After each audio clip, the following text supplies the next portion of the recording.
Voilà, chers amis, bonjour. Pour ceux que je n'ai pas salués, un exercice délicat qui m'a été demandé par Hervé, c'est de retracer en quelques minutes ces 30 années très riches d'une association qui est dynamique. Effectivement, l'UPSI, elle a 30 ans, le TGV aussi. Alors la comparaison pourrait s'arrêter là, mais comme les ingénieurs qui ont développé et continuent de développer le TGV, les responsables de l'UPSI, eux aussi, ont toujours su faire preuve d'innovation et ont toujours appréhendé de manière globale la situation pour promouvoir les CPGE et notre discipline, car tel est l'un des objectifs de l'UPSI, conformément à ses statuts qu'on retrouve dans cette pochette et que vous retrouvez dans l'annuaire. Mais si en 81 le TGV était le fruit de grandes réflexions politiques, économiques, commerciales, technologiques, l'UPSI a été créé en fait par deux pionniers, ça a été rappelé, Bernard Laudier, mais je voudrais citer aussi Christian Ribot, que tu as oublié, qui étaient tous les deux professeurs au lycée Saint-Louis. Alors je ne vais pas revenir sur l'enseignement des MM', PP', hein. Bernard en a suffisamment parlé. Il y avait à cette époque-là, en 1981, la PenSam venait de fusionner avec l'ANSET, la PenSet, je ne sais pas comment vous disait, la préparation l'ANSET. L'ATA, elle, venait d'être créée grâce à Lionel Soleru. Je crois, je ne sais pas si Michel Loisier est là, mais c'est un des premiers professeurs qui ont été nommés en TA. Évidemment, on était sur les planches à dessin, l'été, les équerres. On passait notre temps, la première séance, à commander des crayons et tout. On faisait travailler les fabricants. On travaillait avec des rotrings. Hervé a appris au jury d'Agreg l'an dernier, ou il y a 2 ans, ce qu'était un rotring. J'ai recherché mes vieux rotrings. Bon, évidemment, ils sont secs, je ne les ai pas mis en route, mais il sait au moins ce que c'est. Moi, j'ai tendance à dire, je ne devrais peut-être pas le dire, hein, certes, nous avons toujours eu d'excellents contacts avec l'inspection générale, mais l'inspection générale n'investissait quand même pas beaucoup le champ des classes préparatoires, contrairement à l'enseignement technologique et à l'enseignement professionnel. Et bon, je ne veux pas dire la seule chose, mais ce qu'elle a fait, c'est qu'avec la création de la filière T en 74-75, puis après de la TA, elle a nommé beaucoup d'agrégés qui sortaient de Cachan, essentiellement, agrégés qui partent d'ailleurs à la retraite, puisque j'en dirai peut-être un petit mot demain pour ceux qui sont là. On a de nombreux départs à la retraite depuis 2 ans dans notre discipline, mais aussi elle a commencé à nommer, grâce à l'initiative de Jean Tardivot, des agrégés dans ces classes MM', PP'. Bernard Laudier était un des premiers. Moi, j'ai été nommé en septembre 80 en sortant de navigation. Globalement, nous étions livrés à nous-mêmes. Et en fait, le programme était calé sur les épreuves de concours. On faisait légèrement évoluer. Quand les épreuves de concours évoluaient, tous les agrégés qui ont été nommés se sont aperçus que dans les lycées, il y avait une association qui était puissante à l'époque, l'UPS, professeur de maths, physique, chimie. Les plus anciens qui sont ici présents ont demandé à adhérer à l'UPS. Celle-ci a refusé. Est-ce un bien ou est-ce un mal? Pour moi, je pense que pour l'UPS, ce fut un mauvais choix, car nous, les agrégés BK, comme tu dis, auraient permis à l'UPS de s'ouvrir sur le monde économique qui nous entoure et d'avoir une vision du système éducatif qui ne se résume pas au nombre d'heures hebdomadaires par discipline. Pour les actuels agrégés, c'est d'ailleurs toujours un peu le cas. Pour les actuels agrégés BK, je les appelais comme ça, ce fut un bon choix parce que ça a permis la création d'une association dynamique tournée vers l'avenir et toujours en phase avec le monde économique. Nous avons vu un certain nombre de témoignages tout à l'heure, en particulier avec les journées de l'UPSI. Et c'est pour ça que j'ai été assez surpris à un moment de voir des professeurs de l'UPSI vouloir rejoindre ou essayer de rejoindre l'UPS. Ce n'a été qu'un fait de paille. Alors comme nous l'a dit Bernard, la naissance de l'UPSI a été portée sur les fronts baptismaux le mercredi 28 janvier 1981. J'y étais. C'est ma première année d'enseignement. Et c'est vrai que Jean Tardivot nous a parlé de la constante de temps. Et il nous a dit aussi une chose importante qui a été dite tout à l'heure par Luc et Jacques quand ils ont dit « Mais après, qu'est-ce que vous allez faire pour le jeune l'UPSI ?» Jean Tardivot nous a dit ce jour-là « Ne comptez que sur vous-même. Ne comptez pas trop sur les autres. » Et j'en profite, comme Bernard, profite de cette tribune pour saluer la mémoire quand même de Jean Tardivot qui nous a quittés des suites d'une longue maladie en fin août 2010, après avoir passé toute sa vie à promouvoir l'enseignement technologique. Et puis je suis d'autant plus faut dire ému que Jean s'occupait des prépas, je m'en occupe. Jean s'occupait de la technologie au collège, je m'en suis occupé. Très franchement, Jean, merci pour tout ce que tu as fait, en particulier pour les CPGE. Tu nous as tracé le chemin. J'espère que l'UPSTI te sera toujours reconnaissante. Alors, vous avez compris que le premier président de l'Audier, ça a été Bernard. C'était Bernard. Il a passé son temps, les premières années, il n'en a pas parlé, il a passé son temps à essayer de structurer cette association.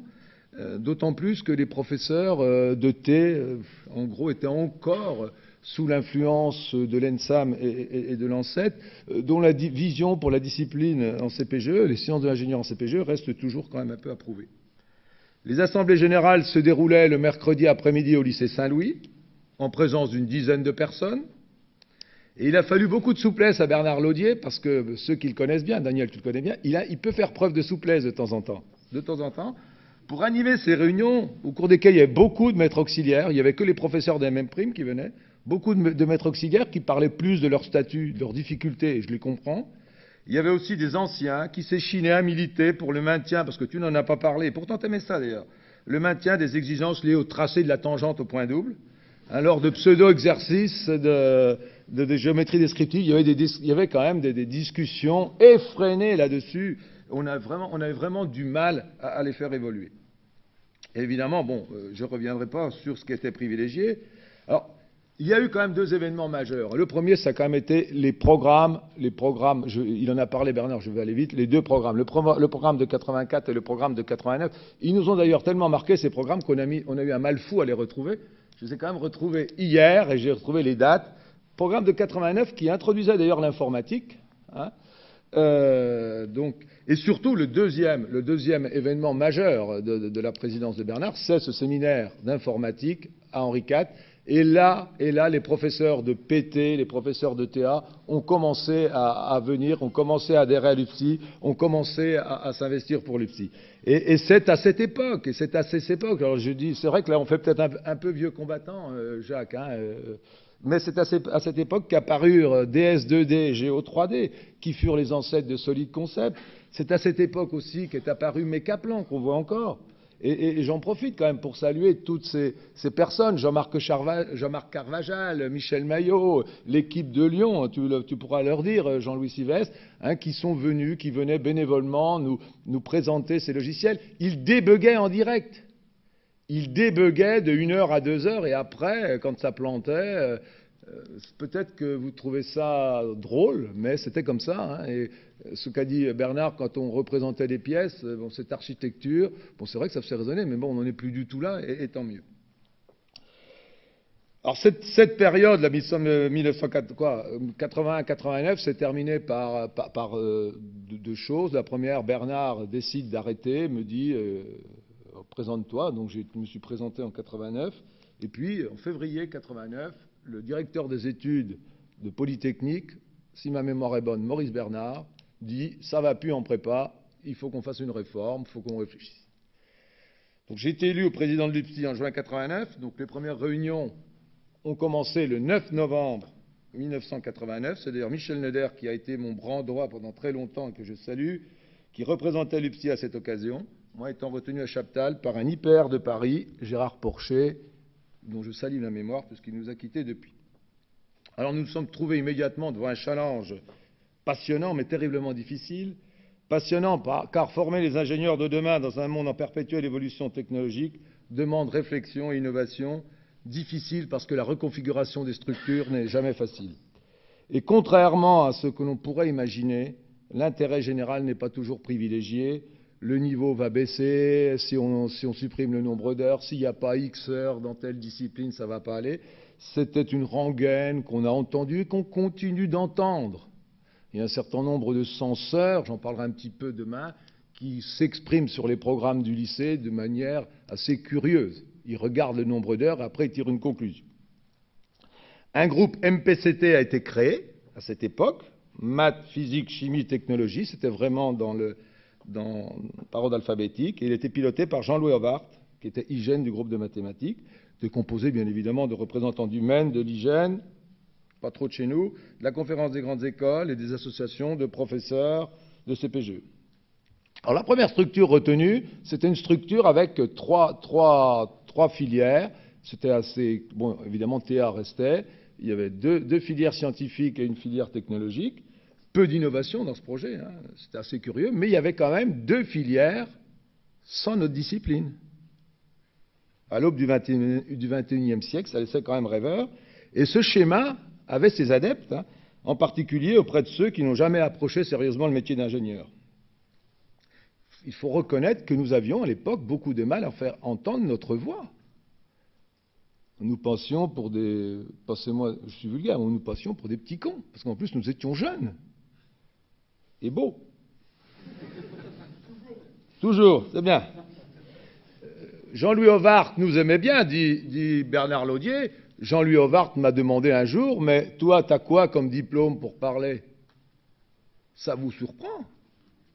Alors, puisqu'on est dans l'anecdote, je lui ai répondu que j'avais pas mon certificat d'études, ce qui est d'ailleurs vrai.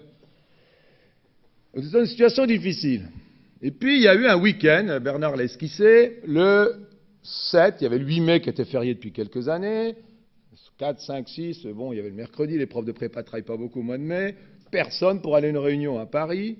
Moi, j'étais dans ma campagne en Côte d'Or, je remonte le lundi matin, le 7 mai, je prends Bernard Laudier, on va au Télécom rue Barrault, on fait un petit casse-croûte avant d'aller à la réunion.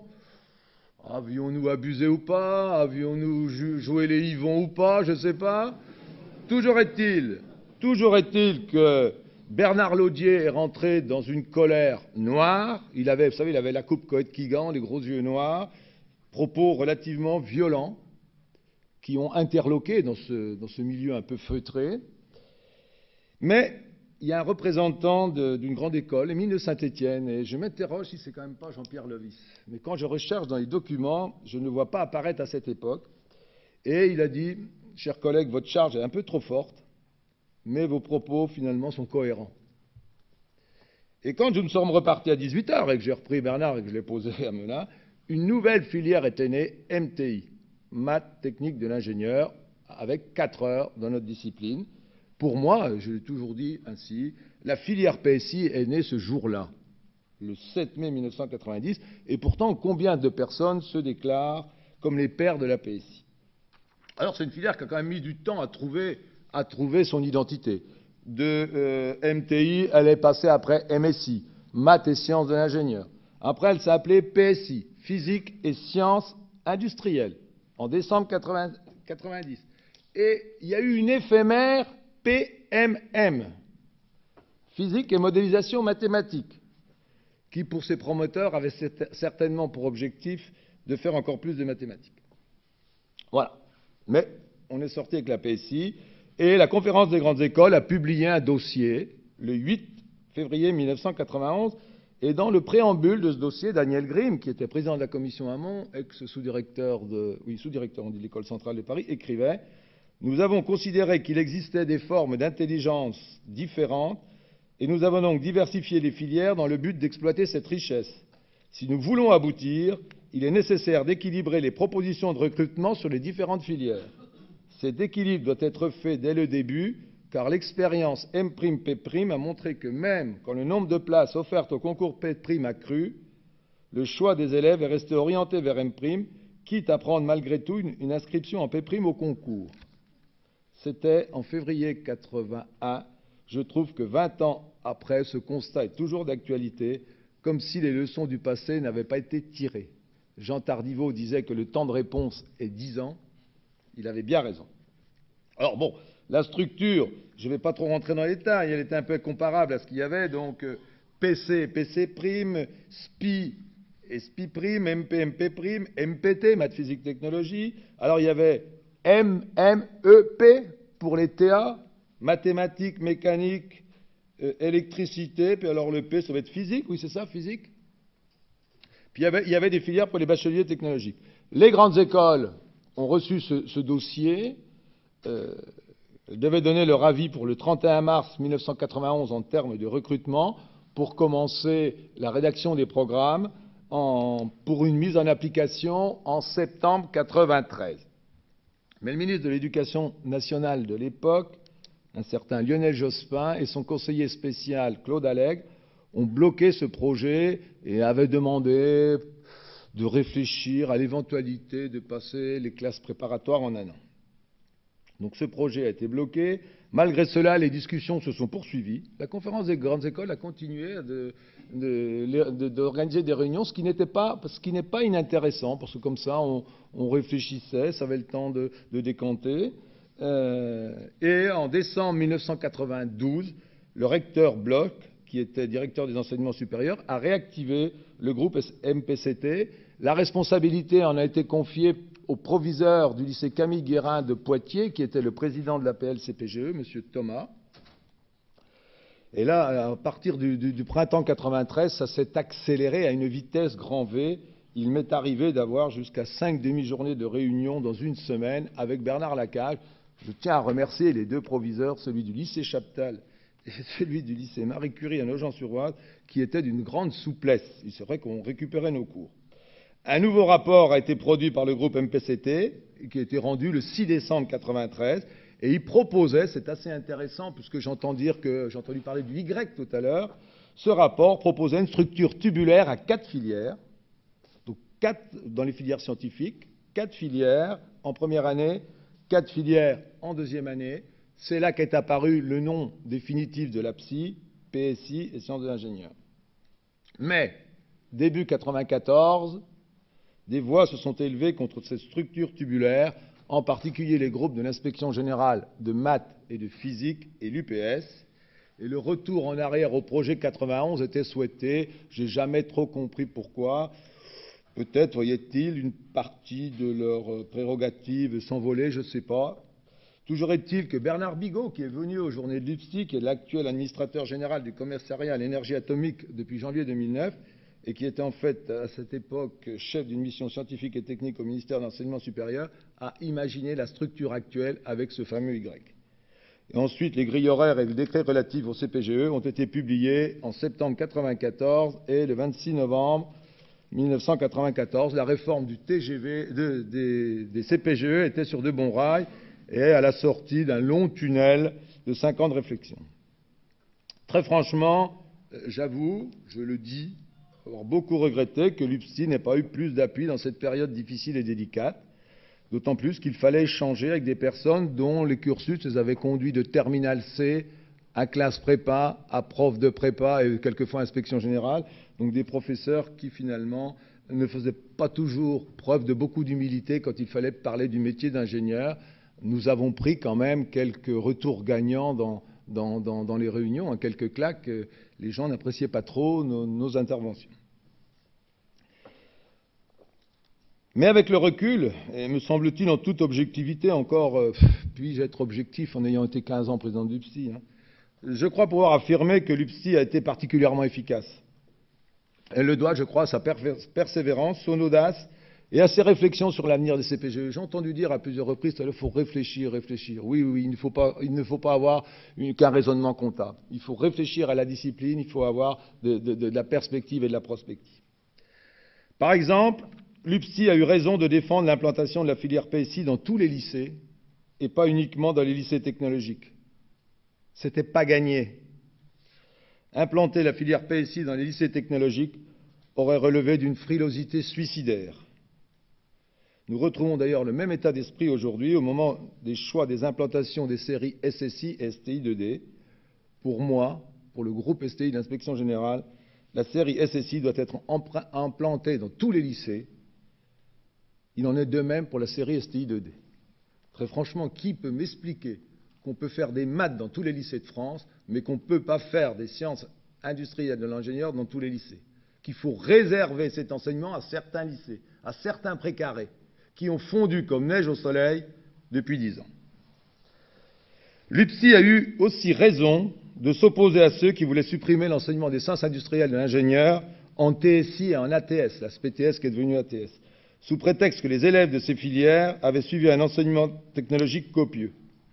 Au contraire, cet enseignement doit être conceptualisé, servir de base pour mieux appréhender les sciences. Et là aussi, nous avons dû mener un combat, je ne vais pas dire féroce, mais un combat soutenu, et le ver est toujours dans le fruit. Les ennemis, à ce niveau-là, étaient plutôt chez nous,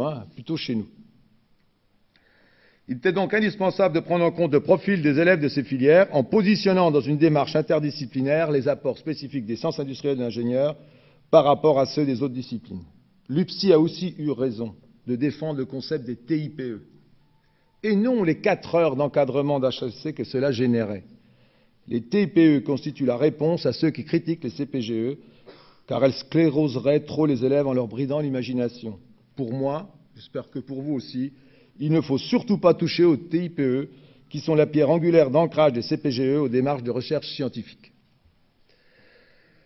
Mais il faut aussi avoir l'honnêteté de dire, et en fait je vais redire ce que j'ai déjà dit, mais comme il y a des jeunes collègues, je vais le dire, que certaines prises de position n'ont pas toujours été les bonnes. Prise de position de l'UPSI. L'UPSI a été la seule organisation dont le bureau de Guy Bourgeois, directeur de cabinet de François Bayrou, le 11 mars 1994, à s'opposer à la structure actuelle avec le Y en PCSI. Le doyen Debette, qui représentera l'inspection générale, s'est abstenu. Tous les autres ont voté pour. Alors, dans cette réunion figuraient des beaux noms. Il y avait Christian Forestier, il y avait Xavier Darcos, qui est devenu ministre après. Il était conseiller du ministre François Bayrou. Je me demande même s'il n'y avait pas Alain Boissineau, le recteur de Versailles. Guy Bourgeois, voyant que je votais contre, m'a dit ceci: les STI ont une chance historique à saisir, il ne faut pas la rater, car le plat ne repassera pas 2 fois. Avec le recul, je dois constater que la structure alambiquée, dont on parle encore aujourd'hui, a permis le décollage de la PSI.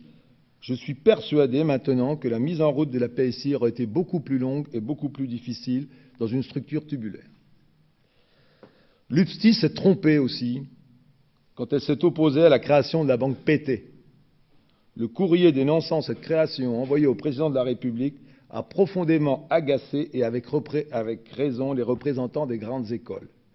Je peux vous garantir que j'ai passé un sacré sale quart d'heure quand je me suis retrouvé avec les Grimm, les Corps et toute cette équipe-là. Ils n'avaient pas beaucoup apprécié. Et très franchement, nous n'avons pas été bons sur ce coup. Et avec le recul, je trouve qu'il est dommage que l'on n'ait pas essayé d'imposer ce concept à toutes les filières. L'UPSI s'est aussi trompé en ne dénonçant pas assez le fait qu'il n'y avait pas d'activité expérimentale, même limitée dans la filière MP. Et là, nous avons une approche très comptable. Et là, je ne vais pas dire que c'est l'UPSI, mais moi, je me suis trompé quand j'ai suivi certains membres du conseil de l'UPSI qui souhaitaient que la filière PT soit conçue en fonction des desiderata de l'ENSAM et de l'ENS de Cachan. Quand on voit comment ces 2 écoles influencent l'enseignement des sciences de l'industriel, de l'ingénieur en CPGE, je dis bien, par le biais des épreuves de la banque PT, je m'en veux tous les jours un peu plus d'avoir cédé. Sans vouloir défausser l'UPSI qui aurait pu peut-être prendre de meilleures décisions, il faut bien reconnaître que les tensions étaient quand même palpables au cours de l'année 94-95. Cette réforme a été le fruit de compromis, et je tiens à remercier publiquement Gilbert Frade, qui était directeur des études des mines de Paris, c'est ça, et Daniel Grimm, qui a quand même beaucoup œuvré pour la mise en place de cette réforme. Voilà sur la réforme. Je ne dirai pas grand-chose sur les journées de l'UPSI, puisqu'on en a parlé longuement, mais je vais faire comme à l'UPSI. Vous savez, à l'UPSI, j'ai assisté à une assemblée générale il y a 2 ans, le président faisait applaudir le trésorier et vice-versa. Donc Luc, comme il m'a remercié, maintenant je vais le remercier. Les journées de l'UPSI, c'est vrai, c'est lui qui a eu cette idée. C'est vrai que cette idée, parmi les membres du conseil de l'UPSI, eh bien, en fait, avait été curieusement accueillie. Et très franchement, j'en profite pour remercier tous ceux qui se sont mobilisés pour les journées de l'UPSI depuis un certain nombre d'années. Donc les pionniers, il y a eu Luc, Jacques, il y a Jean-Marc Chéreau aussi, et puis maintenant toute cette jeune équipe qui reprend le flambeau. Et je crois que vous allez bien répondre à ce qu'a indiqué Jacques. Maintenant, que veut-on faire? Alors, il y a quand même ces journées, il y a des faits marquants. Hein. Moi, je voudrais reprendre quand même Jean-Marc Thomas, quand même. Hein. Je voudrais reprendre aussi Robert Lafontant. Vous êtes passé un peu vite, mais à Toulouse, on nous a quand même présenté le projet de l'A380, qu'on appelait le futur gros porteur A3XX. Nous sommes allés à Toulouse en avion affrété par l'UPSI. C'était quand même des bons moments. Nous avons reçu Louis Gallois, qui a été PDG de la SNCF à l'époque. Oui, maintenant il est de l'ADS. Et nous avons reçu un philosophe aussi, à l'ENSAM, Michel Serres, en 1999. Et ces journées ont été l'occasion, très souvent, de contact avec les industriels dans des entreprises innovantes et performantes. Je trouve que c'est une bonne chose et il ne faudrait pas que l'organisation, peut-être un peu particulière parce que c'est le trentenaire de 2011, qui ne fait pas qui n'a pas prévu de visite en entreprise, puisse être pérennisée. Il y en a eu dans le temps, mais il faut revenir avec ces contacts. Toutes ces réflexions qui ont été menées au cours des journées de l'UPSI, il y a évidemment les AG, mais les AG c'est plus rapport moral, rapport financier, mais autour des journées de l'UPSI, ont permis de préciser les contours de notre discipline, enseignant CPGE, les sciences industrielles de l'ingénieur. Alors lors de la réforme de 1995, dans le titre de toutes les filières, il est apparu sciences de l'ingénieur, SI. Il faut bien reconnaître que les sciences de l'ingénieur en classe prépa ont été la propriété exclusive des actuels agrégés B4. Aussi des voies, et pour ne pas les citer, le groupe SPCFA, le groupe Sciences Physiques Fondamentales et Appliquées de l'Inspection Générale, se sont élevées contre ce qu'elles pouvaient considérer comme une imposture. Donc le groupe STI, l'Inspection Générale, a donc choisi en juin 2003 de changer de nom, et officiellement le nom en classe préparatoire, c'est Sciences industrielles pour l'ingénieur, je crois. Et nous, maladroitement, pour notre nouveau CAPET, on l'a appelé Sciences industrielles de l'ingénieur. Et on va dire que c'est la même chose. Juste quelques mots. Il ne me semble pas inutile de rappeler quelques axes directeurs de cette discipline enseignée en CPGE, élaborer et valider une modélisation à partir d'expérimentations, prévoir les performances d'un système à partir d'une modélisation afin de décider, vérifier les performances attendues d'un système complexe, imaginer des solutions. Un enseignement de sciences industrielles de l'ingénieur doit permettre d'acquérir des démarches et des méthodes transposables à tous les systèmes ou toutes les situations transposables d'un domaine à l'autre. L'enseignement de nos agrégés BK doit être concentré sur cette spécificité. Une petite incise sur le sujet de PSI de Centrale, il est basé là-dessus, et pour moi ce n'est pas un sujet de physique comme j'ai pu l'entendre dire. Président de l'UPSI pendant 15 ans, j'ai bien entendu participé activement à tous ces travaux et réflexions. Vous comprendrez que je ne suis pas insensible à ce 30e anniversaire de l'UPSI. Le célébrer en organisant une manifestation centrée sur les sciences industrielles de l'ingénieur me réjouit, mais je regrette de le dire, j'aurais préféré qu'il se déroulât dans une école dont l'impact sur l'enseignement des sciences industrielles de l'ingénieur en CPGE est prégnant.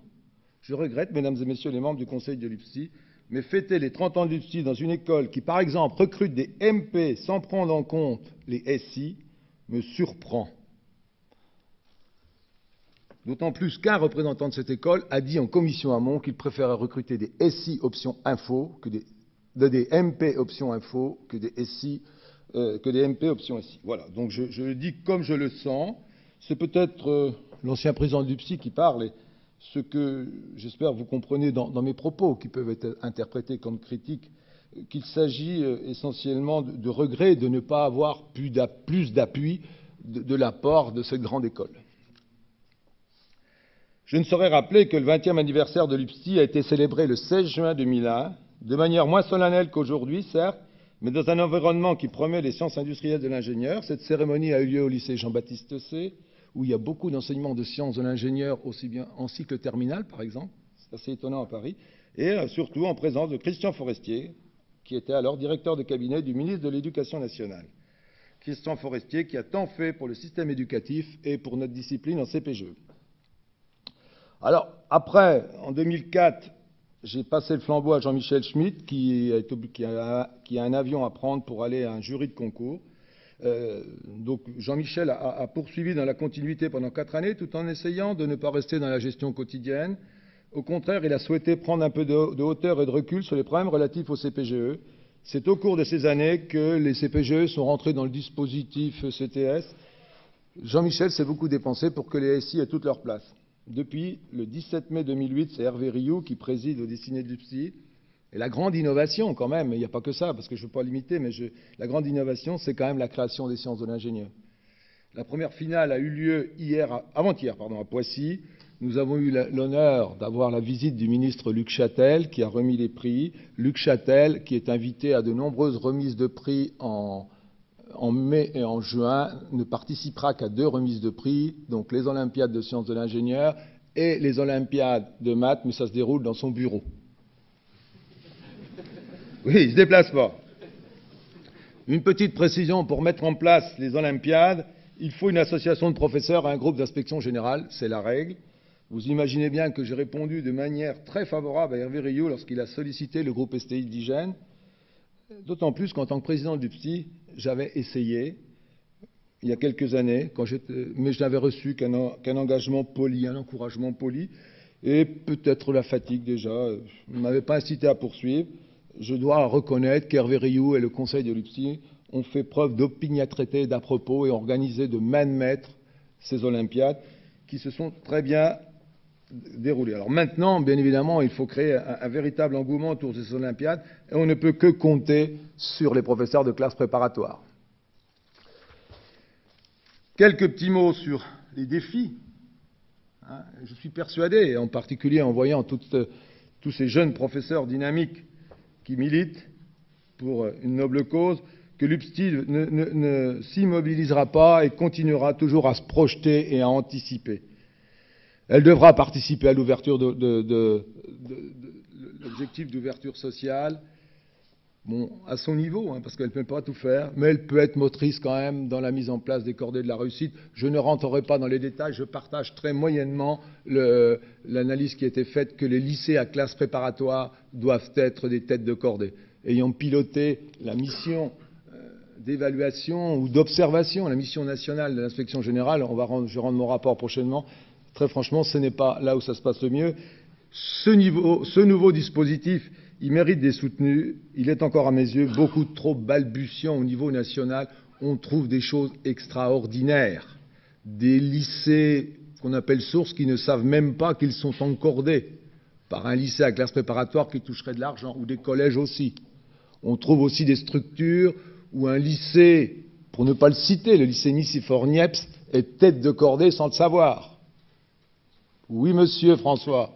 Mais dans cette magnifique cordée, il y a 3 têtes de cordée.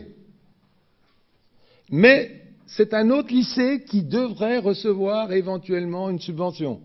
Donc c'est un problème, il y a un problème qui est quand même, ça c'est un problème administratif, après il y a le problème pédagogique, que fait-on dans les cordées? Et très franchement, quand on gratte, on ne voit pas grand-chose. Donc ça c'est un point sur lequel vous pouvez peut-être œuvrer et aider vos équipes de direction à mettre en place ces cordées. Les systèmes sont de plus en plus pluritechnologiques, de plus en plus intégrés. Cela n'est pas sans conséquence sur les stratégies pédagogiques, vous en doutez bien. Les journées de l'UPSTI constituent un moment idéal pour confronter des expériences qui pourraient être déclinées dans le cycle terminal du lycée avec le nouveau programme de SSI et de la nouvelle série STI2D. Je sais que vous êtes nombreux à avoir été sollicités par les IAIPR dans les académies pour participer à la formation. Mais très franchement, je pense que les professeurs du secondaire seraient sans doute très contents de pouvoir bénéficier de votre expertise. L'UPSTI ne pourrait-elle pas servir d'exemple pour fédérer les associations disciplinaires? Il en existe quelques-unes. Ces associations disciplinaires ont-elles encore leur place en 2011, sauf peut-être pour l'enseignement professionnel? Les moyens de communication de plus en plus performants et le contexte économique imposent de généraliser le plus rapidement possible les TP à distance et d'en faire une exploitation pédagogique pertinente et innovante. C'est un véritable défi pour l'inspection générale, c'est aussi un véritable défi pour vous et donc pour l'UPSI. Au niveau des classes préparatoires, la rénovation de la voie STI2D va conduire inévitablement à mener les réflexions nécessaires sur ses débouchés. Parce qu'on est en train de vendre une série STI2D qui doit préparer les élèves à aller le plus loin possible. OK, mais il va falloir maintenant que les débouchés suivent. La France, comme l'Europe, a besoin d'un nombre de plus en plus important de gens formés en sciences et technologies, au moins Bac+5. La série STI2D a été créée pour des élèves préférant une approche concrète sur les sujets abordés, mais aussi aptes que leurs camarades de la série scientifique à s'engager dans des études supérieures longues. De même, le positionnement des CPGE dans le système éducatif français pourrait peut-être évoluer. Les associations de professeurs de CPGE seront certainement associées à ces réflexions. Il sera impératif d'avoir une vision globale et prospective qui ne se résume pas, je me répète, au nombre d'heures accordées à chaque discipline. L'évaluation des programmes du secondaire en commission amont le 6 avril a été édifiante à ce sujet. Le niveau sera moins bon parce qu'il y a 1 heure de maths en moins. Il y aura certainement d'autres défis, mais bien évidemment, je fais confiance au Conseil de l'UPSI et à son président Hervé pour les repérer et essayer de relever ces défis. Je vais conclure en remerciant quelques personnes quand même qui ont peut-être aidé, qui ont beaucoup aidé les présidents successifs à mener à bien leur mission. On ne peut pas citer tout le monde, mais il y en a un que je voudrais citer, d'un point de vue pédagogique en particulier, c'est Laurent Jourdan, dont l'expertise a quand même été essentielle en 1995 pour nous aider à réfléchir aux nouvelles stratégies pédagogiques imposées par la réforme. Cette expertise est toujours présente, recherchée et écoutée, et très franchement, c'est un bonheur d'échanger avec lui sur la didactique de la discipline. Je le remercie chaleureusement. S'il y a des Marseillais qui le voient avant moi, qu'ils transmettent ce message. Et bien évidemment, je veux remercier, c'est un lieu commun, remercier Claude Boichot pour tout ce qu'il a fait pour les CPGE, et en particulier pour notre discipline, le concours central Supélec a été le premier en 1997 à mettre une épreuve de TP en 4 heures. Il était président de 1997 à 2005. Il nous a beaucoup soutenus. L'UPSTI est maintenant une association qui est respectée au plus haut niveau, car elle a fait passer l'intérêt général avant l'intérêt particulier. Que les plus jeunes présents aujourd'hui dans cette assemblée mesurent le chemin parcouru, vous avez eu un certain nombre de témoignages, et fassent perpétuer les valeurs que l'UPSTI a toujours défendues. Franchise, honnêteté, humilité, solidarité, non-compromission, promotion de l'intérêt général, innovation, prospective. Comme vous le voyez, chers amis, alors, il y a un autre point. Je souhaiterais que vous rappelez la devise de l'UPSI qui a été oubliée. Former les hommes, ce n'est pas remplir un vase, c'est allumer un feu. Je reviens un peu sur la démarche compétence et connaissance. Voilà, c'est le moment de conclure. Comme vous voyez, chers amis, Bernard Laudier a mis sur rail un TER.